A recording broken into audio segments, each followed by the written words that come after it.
হজযাত্রীদের বিমান ভাড়া সর্বোচ্চ ১ লাখ থেকে ১,২০,০০০ টাকা নির্ধারণের দাবি জানিয়েছে হজ এজেন্সিগুলোর সংগঠন হাব।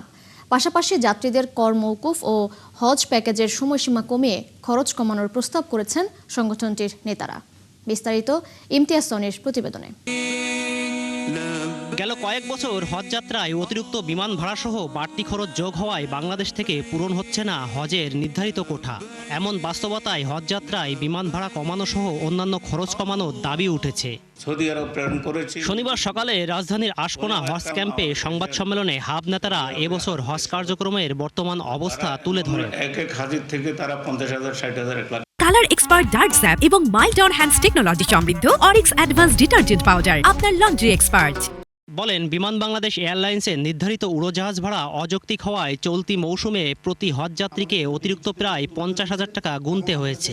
আমরা মনে করি বিমান ভাড়াটি যৌক্তিক পর্যায়ে নির্ধারিত হওয়া উচিত এবং এখানে যে কথা বলে বিমান ভাড়াটি বেশি নেওয়া হয় ডেডিকেটেড হজ ফ্লাইটের কথা বলে, সত্যিকার অর্থে বাংলাদেশ থেকে কোনো ডেডিকেটেড হজ ফ্লাইটে হজযাত্রী পরিবহন করা হয় না। শিডিউল ফ্লাইটগুলোকে তারা ডেডিকেটেড ডিক্লেয়ার করে তারা হজযাত্রী পরিবহন করেন। সেই কারণে বিমান ভাড়াটি আরও অনেক কম হওয়া উচিত এবং যৌক্তিক পর্যায়ে নির্ধারিত হওয়া উচিত।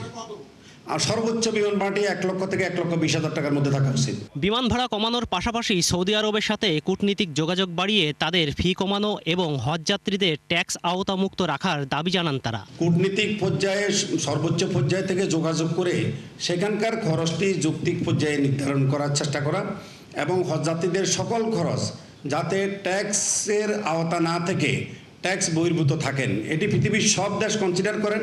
আমার বিশ্বাস সরকারের সর্বোচ্চ পর্যায় থেকে এই বিষয়টি অনুরোধ করলে তারা বিবেচনা করতে পারেন। তাদের আশা, বর্তমানে 40 দিনের হজ প্যাকেজ কমিয়ে 25 দিনে নামিয়ে আনলে সামগ্রিক খরচও অনেক কমে আসবে। বাংলাদেশ বিমান সেক্ষেত্রে প্যাকেজের ডিউরেশনটা 40 থেকে 45 ডেজ রাখে। এটি অনেক দিক থেকে আমাদের জন্য সমস্যা।